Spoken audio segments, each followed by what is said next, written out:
Mon fantôme aussi vous fait peur?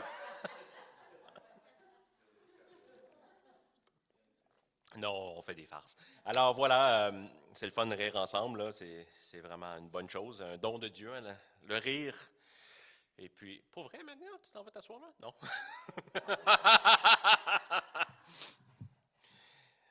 Vous vous souvenez, la dernière prédication portait sur la liberté. Et puis, nous avions vu, grosso modo, que Jésus nous libère. Et il nous libère, pas pour que nous fassions ce que nous voulions, mais pour que nous fassions le bien. Il ne nous a pas donné une liberté qui nous donne le choix entre je fais le bien aujourd'hui ou je fais le mal. Non, la vraie liberté chrétienne, c'est la force qui vient de Dieu qui nous permet d'accomplir le bien. Et la liberté se limite uniquement à cette notion. Libérés par Jésus-Christ de nos péchés, de la puissance du péché, pour faire le bien. Ça, c'est la liberté chrétienne. Et cette liberté, comme nous avons vu, doit aussi prendre le dessus sur la liberté civique que nous avons comme citoyens. Dans ce sens que, oui, on est libre dans notre société de faire des choses, mais on n'est pas libre de faire n'importe quoi. Parce que si ça blesse, si c'est du péché, si c'est quelque chose que Dieu déteste, on ne l'accomplit pas. Donc, on fait le choix délibéré dans notre liberté d'être humain, mais aussi dans notre liberté chrétienne de faire le bien et de laisser le mal de côté. Aujourd'hui, nous allons voir comment la liberté chrétienne vient régir nos relations interpersonnelles entre nous. Et comment la liberté chrétienne est tisseuse d'unité. Elle devrait conduire à l'unité entre nous. Ça veut dire qu'il n'y a plus de Daniel tout seul là. Non, non.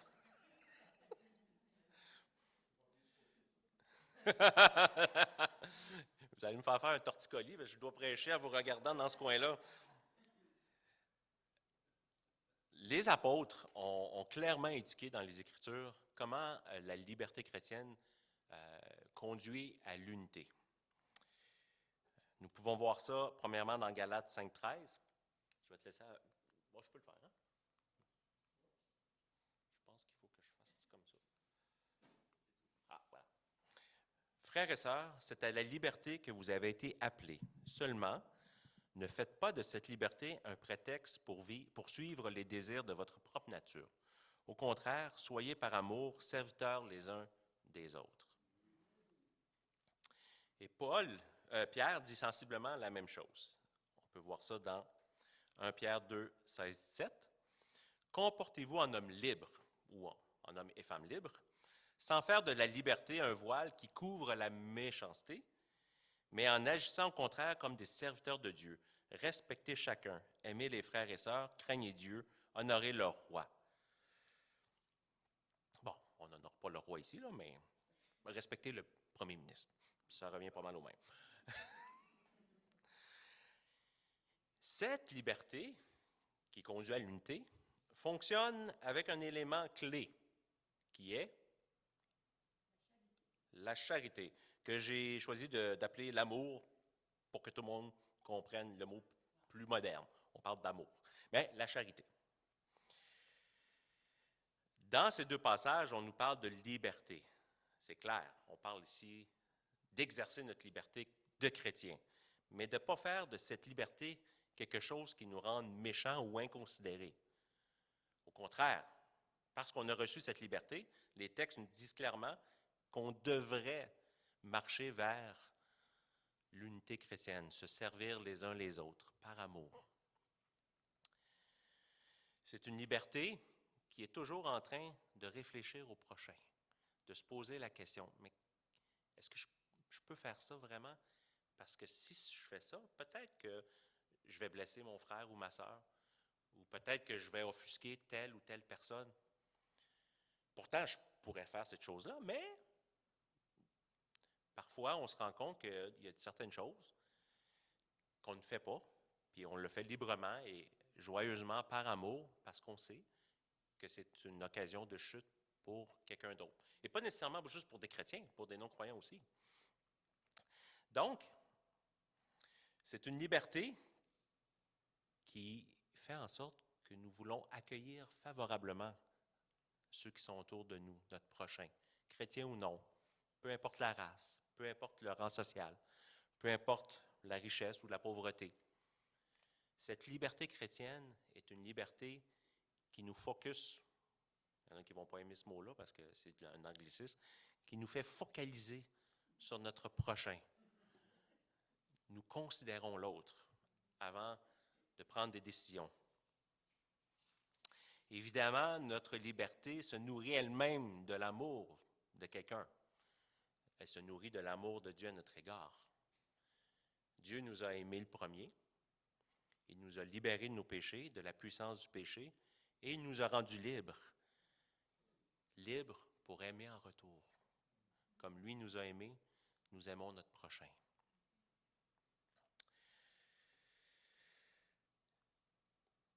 Quand je pense à cet amour de Dieu qui libère et qui nous incite à devenir des gens qui vivent qui ont le potentiel de vivre dans un bonheur infini, parfait, même si ce n'est pas encore parfait pour l'instant, mais vous comprenez, tout ce que Dieu nous a donné et que nous pratiquons par cette liberté a pour objectif d'enlever la souffrance et de nous donner le bonheur, la joie, de nous rétablir dans des relations humaines qui sont saines, qui sont selon le plan de Dieu originel et qui nous rendent heureux, épanouis. Le potentiel est illimité et lorsque nous entrerons dans l'éternité, nous allons le vivre pleinement. C'est tout un plan. Combien d'organismes sur Terre peuvent offrir autant de bonheur, autant de réconciliation entre les gens, une vie aussi remplie? Quelle organisation peut faire ça? Aucune. Mais Christ le fait. Ce que le Christ nous offre, c'est exactement cela. Et ça commence aujourd'hui, dans l'Église. Mais l'Église primitive, les premiers chrétiens, le contexte de l'Église primitive ne se prêtait aucunement à l'unité. C'était un lieu de diversité incroyable. Imaginez-vous, les premiers chrétiens prêchent d'abord aux Juifs, et là, Dieu les appelle à faire la mission, à aller par le monde et prêcher. Et là, ils accueillent des gens dans les églises de Juifs, composées de Juifs, des chrétiens de d'autres horizons. D'abord, ils ont accueilli des Juifs qui vivaient dans la diaspora et qui avaient aussi des coutumes différentes des Juifs de Jérusalem. Mais plus loin encore, ils ont accueilli des païens qui se sont donnés à Jésus. Et ces gens-là se sont tous réunis ensemble dans des églises locales. Et puis, ils ont commencé à vivre une foi commune avec toute leur diversité, toutes leurs coutumes culturelles différentes, toute leur manière de penser, de vivre, de parler, avec des langues différentes, avec probablement des problèmes de compréhension. Parce qu'ils ne pouvaient pas nécessairement toujours se comprendre très bien. C'est pour ça qu'il y a eu le don des langues, que les langues ont été envoyées pour que les apôtres puissent parler dans la langue de chacun. Alors ces gens-là, ensemble, dans cette grande diversité, et voilà ce que c'est l'Église. Elle commence comme ça, dans une grande diversité culturelle. Et qui dit diversité culturelle dit possibilité de conflit. Et puis, on n'a pas besoin de regarder bien loin pour voir que c'est un fait. Les nouvelles nous donnent assez d'exemples que les diversités culturelles sont source de conflits. Sinon, il n'y aurait pas tant de guerres et patata, patata, patati. Et dans l'Église primitive, il y a eu des conflits. Un des premiers conflits, les veuves. Toujours les veuves, le problème? Non, c'est pas vrai. Les veuves, il y avait des veuves juives et des veuves non juives. Et puis, on devait distribuer des biens à ces dames, soit de la nourriture, de l'argent, pour leur permettre de survivre. Parce qu'il faut comprendre que les chrétiens se sont rassemblés d'un peu partout et ils ont passé, je ne sais pas combien de temps, mais plusieurs mois ensemble à Jérusalem, au moment de l'Église primitive. Et il fallait nourrir les gens qui étaient dans le besoin et les héberger. Les veuves, ça le dit, elles n'ont plus de mari. Alors, ces femmes-là n'avaient personne pour s'occuper d'elles. Et dans la culture juive, et d'autres cultures aussi à l'époque, c'était la famille qui prenait soin euh, des personnes âgées. Il n'y avait pas de CHSLD. Hein? Tant mieux, finalement, c'était peut-être mieux comme ça. Mais là, on a ici des veuves qui sont peut-être seules, probablement seules, sans leur famille, et il y a un conflit. Alors, premier conflit, on trouve une solution, d'où les diacres qui ont commencé leur ministère de cette façon. Servir les veuves et s'occuper, bon, de d'autres choses aussi. Ensuite, il y a eu la consommation du sang d'un animal étouffé. Ça, c'était une source de conflit. Les Juifs étaient scandalisés de voir les païens chrétiens boire du sang, ou manger du sang plutôt. Je ne pense pas qu'ils le buvaient, mais du moins en mangeant les viandes, il y avait du sang. Donc, on parle de viande qui n'avait pas été saignée. Alors, un steak bleu, ça ne passait pas. Il y avait les viandes sacrifiées aux idoles qui a été un gros problème. Beaucoup de personnes mangeaient sans problème des viandes achetées au marché qui avaient été utilisées pour faire des sacrifices dans les temples. Mais il y a des chrétiens qui étaient offusqués qu'on puisse manger des viandes qui avaient été offertes à des démons, à des idoles. Et Paul dit, bien, pourquoi? Il n'y a pas de problème. Ils n'existent pas, ces idoles-là. Ce sont des idoles qui ont été fabriquées de toutes pièces. Alors pourquoi on aurait un problème de conscience à manger la viande? Mais ce n'était pas tout le monde qui avait cet avis. Et puis il y avait le végétarisme, puis l'observance de certains jours. Il y a des gens qui ne mangeaient que des légumes, pas de viande. Comme ça, je suis certain que je n'aurai jamais dans ma bouche une viande qui aurait été sacrifiée à une idole, mais qu'un monsieur ne me l'a pas dit au marché. Hein? Puis, il y a des gens aussi qui croyaient que le végétarisme était quelque chose de, comme nous aujourd'hui, les végétariens, quelque chose de plus sain, que la viande était mauvaise pour diverses raisons. Même chose avec les jours. Il y avait des conflits au niveau des jours, le repos, des choses comme ça. Les Juifs croyaient que c'était le sabbat, le samedi, d'autres religions, d'autres jours.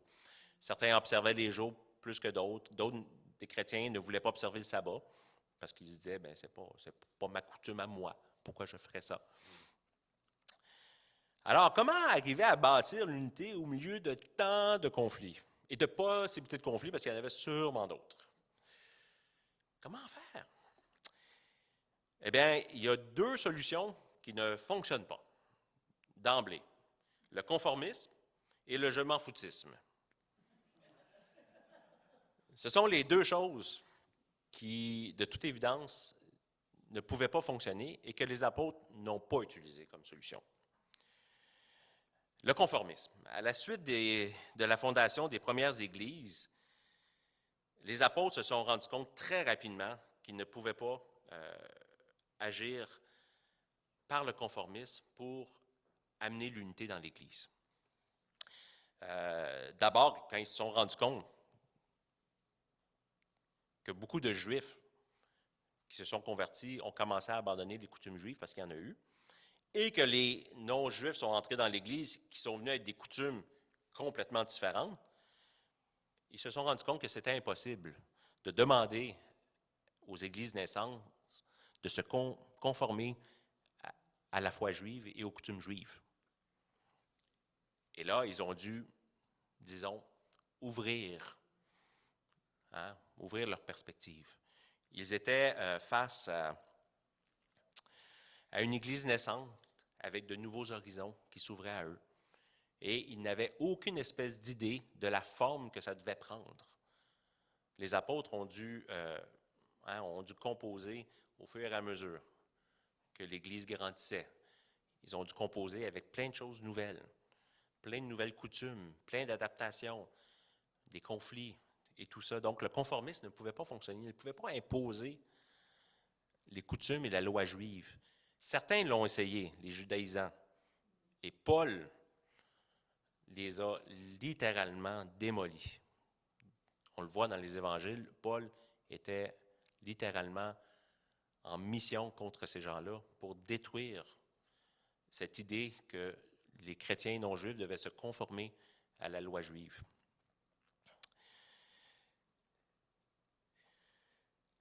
Le conformisme, en réalité, tue la liberté, parce qu'on exige aux gens d'avoir une foi qui est calquée sur un modèle commun que tous les gens doivent suivre, et non sur l'amour, et non sur l'amour que Dieu nous accorde en Jésus-Christ, qui devrait être le motif profond dans nos cœurs qui nous pousse à servir Christ, à aimer notre prochain, à marcher dans ses voies.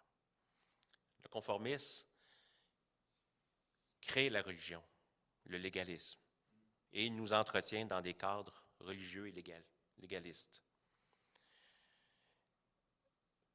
Donc, ce n'est pas une solution, et ça n'a pas été la solution que les apôtres ont envisagée non plus, parce qu'ils ne l'ont pas reçue, cette solution de Christ, tout simplement.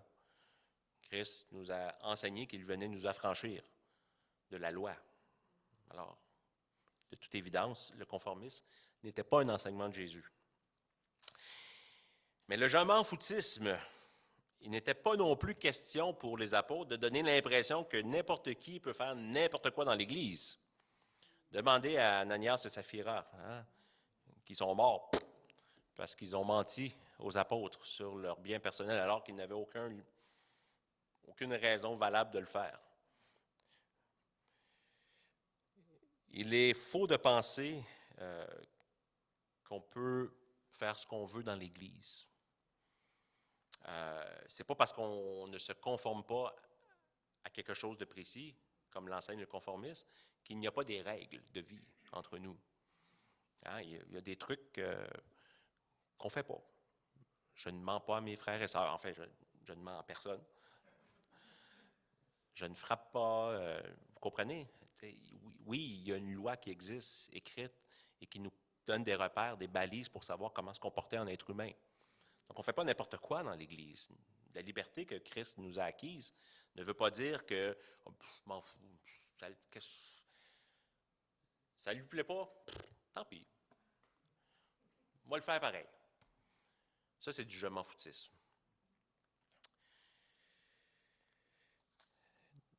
Ceux qui prétendaient pouvoir agir de cette façon dans l'Église, mais Paul aussi a eu un message pour eux. Puis on va le voir plus bas, là. Paul aussi enseigne à ces gens-là, oups, non, c'est pas la voie de la charité, c'est pas la voie de l'amour, ça. Tu ne peux pas faire ça, tu ne peux pas agir comme ça. Alors, les apôtres ont prôné la voie de l'amour pour résoudre ce dilemme. Comment ne pas être conformiste et comment ne pas être un je m'en foutiste. La voie de l'amour, c'est celle-là qui a été prônée par les apôtres. La première chose que cette voie nous enseigne, c'est l'amour-sacrifice. Poussé par l'amour, le chrétien peut refuser de s'adonner à une pratique qui, sans être péché pour lui, risque néanmoins de causer la chute d'un frère ou d'une sœur en Christ. Par amour, il choisit de ne pas agir, même si ce qu'il veut faire n'est pas péché, même si sa conscience devant Dieu est tranquille par rapport à ce qu'il fait. Et Paul a fait la promotion de cette voie par excellence. D'abord, il a recommandé aux chrétiens de Rome et de Corinthe aussi de s'abstenir de manger de la viande sacrifiée aux idoles pour ne pas scandaliser ceux qui refusaient d'en manger par motif de conscience, ceux dont j'ai parlé tout à l'heure. Et Paul vise un groupe de personnes en particulier qui se sent scandalisé lorsqu'ils voient des chrétiens manger de la viande sacrifiée aux idoles. Et on les appelle, et mon Dieu, vraiment, j'aimerais jamais qu'on m'appelle comme ça ou qu'on me voit comme ça dans l'Église, mais il y en a quand même qui sont comme ça, ce sont les faibles dans la foi. Je trouve que ce terme est tellement dur d'appeler des gens des faibles dans la foi. Mais Paul le fait, hein? C'est Paul qui le dit. Il le dit d'abord en 1 Corinthiens 8, 9. Veuillez toutefois à ce que votre liberté ne devienne pas un obstacle pour les faibles. Et Romains 14, 1, 2, accueillez celui qui est faible dans la foi sans discuter ses opinions. Et là, ici, on parle de viande sacrifiée aux idoles, végétarisme, jour de la semaine. L'un a la conviction de pouvoir manger de tout, l'autre, qui est faible dans la foi, ne mange que des légumes. Le premier végétarien chrétien.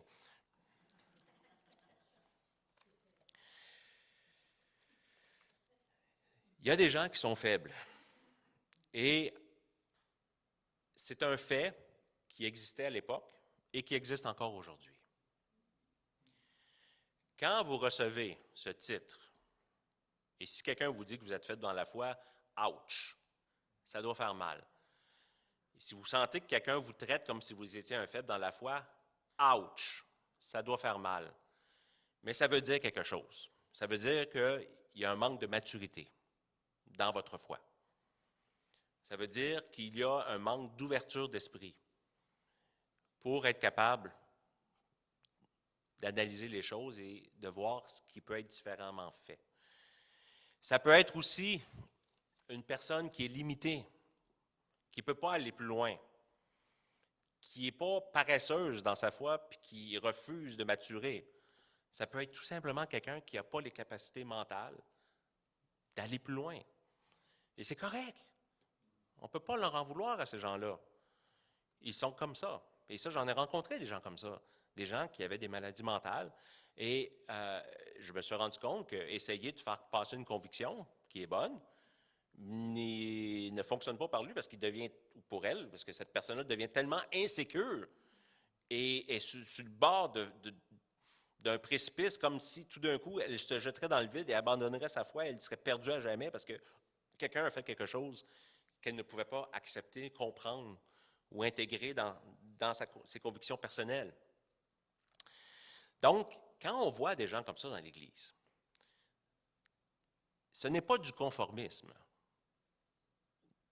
de s'empêcher par amour de faire quelque chose parce qu'ils sont là et on pourrait les déstabiliser. Non, c'est l'amour, c'est la liberté inspirée par l'amour qui conduit à l'unité. On veut gagner la personne.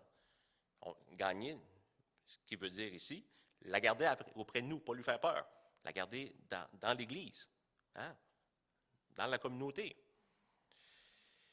Et ce n'est pas, et c'est d'ailleurs même tout à fait le contraire, ce n'est pas du je m'en foutisme. Le je m'en foutisme, ça serait de dire, m'en fous de toi, guéri, hein, ou mature.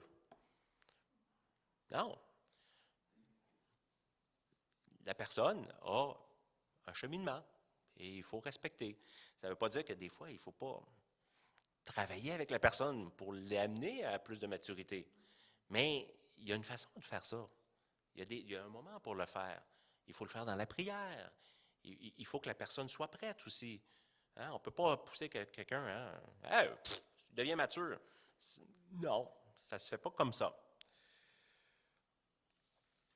Alors, ici, dans l'Église primitive, le problème, c'était, bon, la viande, les légumes, les calendriers, des choses comme ça.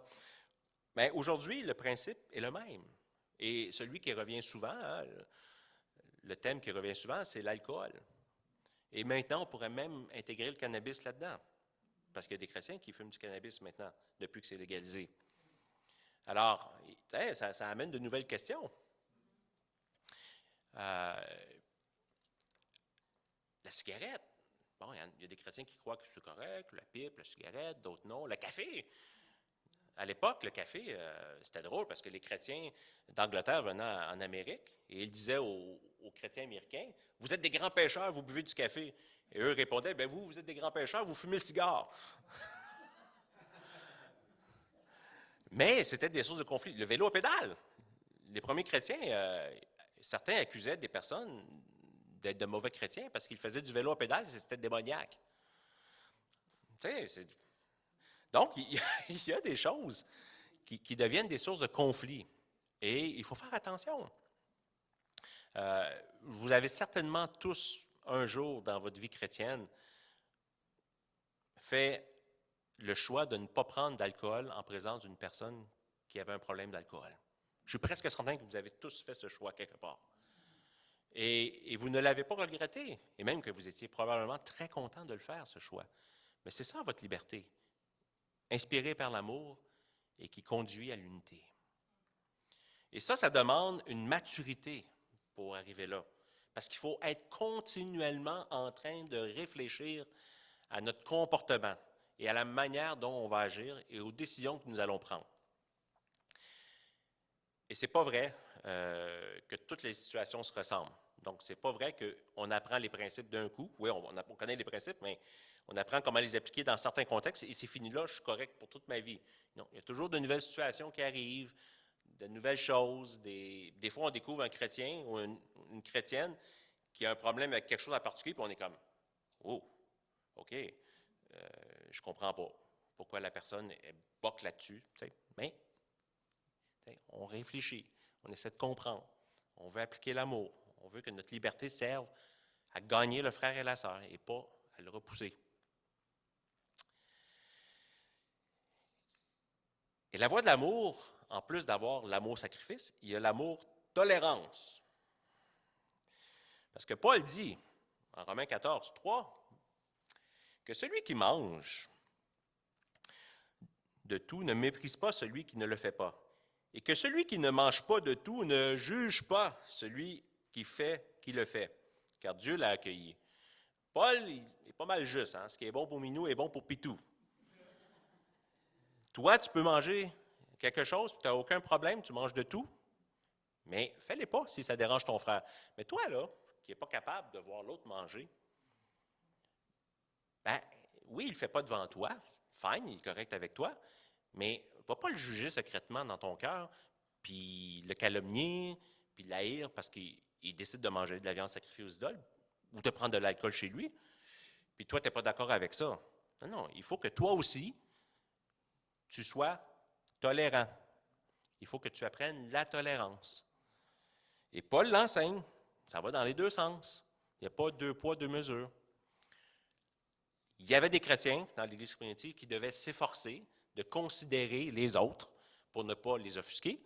Et il y avait des chrétiens qui devaient s'efforcer de considérer les opinions des autres et d'apprendre à vivre avec des gens qui sont en désaccord avec eux. Et là, ici, on ne parle pas ici juste des faibles. Là. Paul ne fait pas référence uniquement aux faibles. Ça, c'est une catégorie un petit peu à part. Mais de façon générale, il faut avoir ces deux côtés. C'est ça la maturité. Et ça va dans ma vie, ça va dans les deux sens. Je considère le bien des autres, donc je refuse dans ma liberté, inspirée par l'amour, de ne pas faire certaines choses pour ne pas briser l'unité. Mais combien je dois pratiquer l'amour-tolérance quand quelqu'un arrive avec des opinions différentes des miennes, ou des idées, ou des pratiques, ou des coutumes, qui ne sont pas toujours, des fois c'est des zones grises, des fois c'est clair, tu sais, la personne, je ne sais pas pourquoi elle ne pratique pas ça, mais pour moi c'est clair que ce n'est pas un péché, elle pourrait le faire, puis je ne sais pas pourquoi. En tout cas, bref, il y a des divergences d'opinion. Et comme chrétien, on doit être assez mature pour mettre les enjeux moins importants de côté, puis apprendre à vivre ensemble, le vivre ensemble, dans l'Église, avec des opinions différentes. Je n'ai pas mis le verset ici, mais je vais vous le lire. Paul dit ceci dans Philippiens, chapitre 3, au chapitre 13. « Frères et sœurs, je n'estime pas, chapitre 3, verset 13, « Frères et sœurs, je n'estime pas m'en être moi-même déjà emparé du but à atteindre. Mais je fais une chose, oubliant ce qui est derrière et me portant vers ce qui est devant, je cours vers le but pour remporter le prix de l'appel céleste de Dieu en Jésus-Christ. Nous donc tous, qui sommes mûrs, adoptons cette attitude d'aller vers le même but.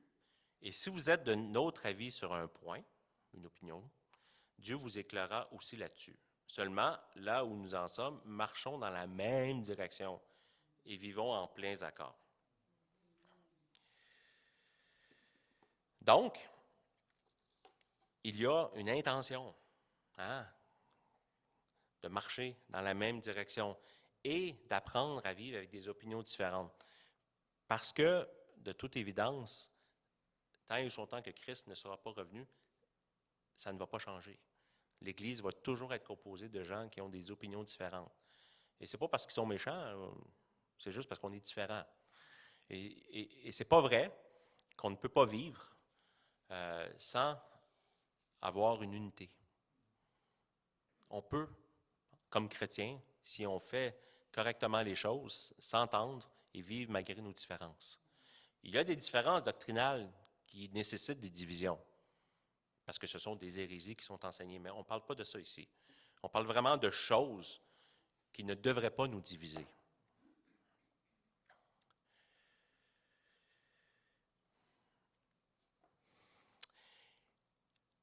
La maturité, ça revient toujours à ça.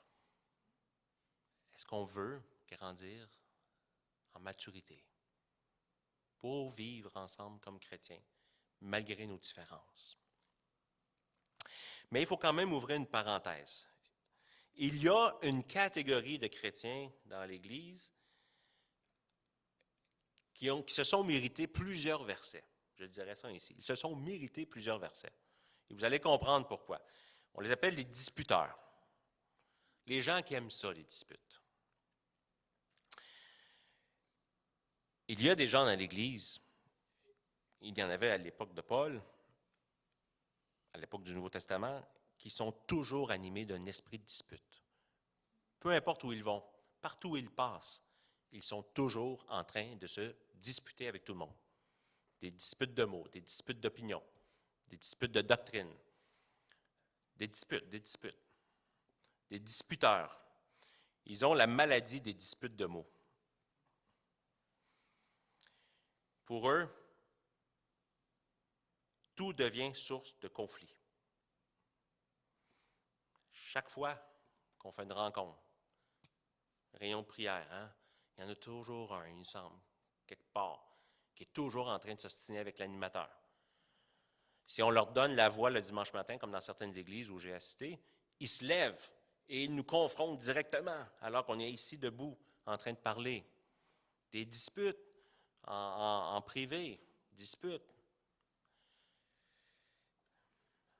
Paul en parle, et pas juste lui, d'autres personnes dans le Nouveau Testament. Voyez-vous, il y a beaucoup de versets. Ils se sont mérités beaucoup de versets. Les discussions folles, inutiles et vaines. Les disputes de mots qui ne servent qu'à la ruine de ceux qui écoutent. La maladie des questions oiseuses, des questions compliquées, là. Et des disputes de mots. Puisqu'il y a parmi vous des disputes, n'êtes-vous pas charnels et ne marchez-vous pas selon l'homme? Les œuvres de la chair sont les inimités, les querelles, les jalousies, les animosités, les disputes, les divisions, les sectes. Un zèle amer et un esprit de dispute. Là où il y a un zèle amer et un esprit de dispute, il y a du désordre et toutes sortes de mauvaises actions.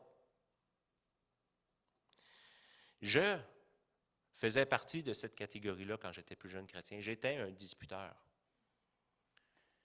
Et un jour, un frère m'a regardé à un restaurant alors que je parlais avec mes deux colocataires, et lui, il était comme un peu en retrait. Et là, il m'a dit une chose. Il dit, Daniel, il dit, tu veux-tu vraiment te faire des amis? Oui, pourquoi? Il dit, traite donc tes colocataires puis les autres correctement. Arrête donc de te disputer tout le temps. Et ça m'avait ébranlé. Et c'était salutaire dans ma vie. J'étais un disputeur. Je pratiquais ce que ces versets ici disent de ne pas faire. J'aimais combattre les opinions.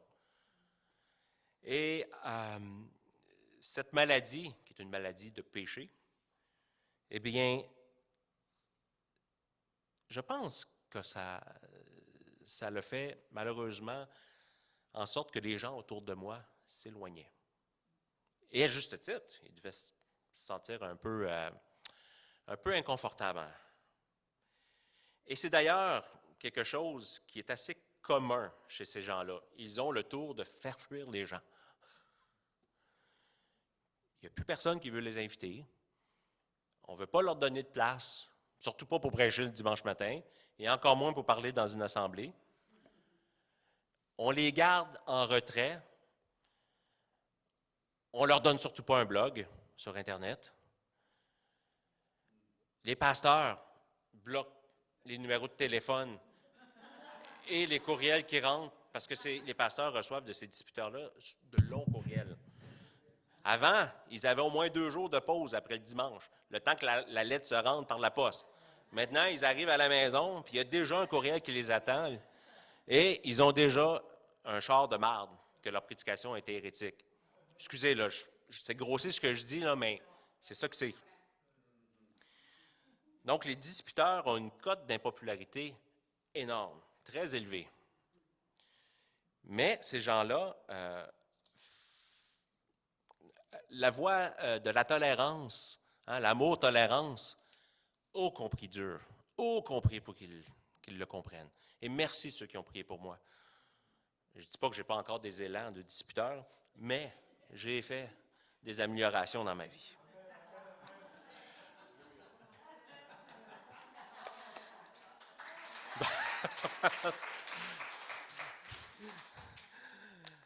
En tout cas.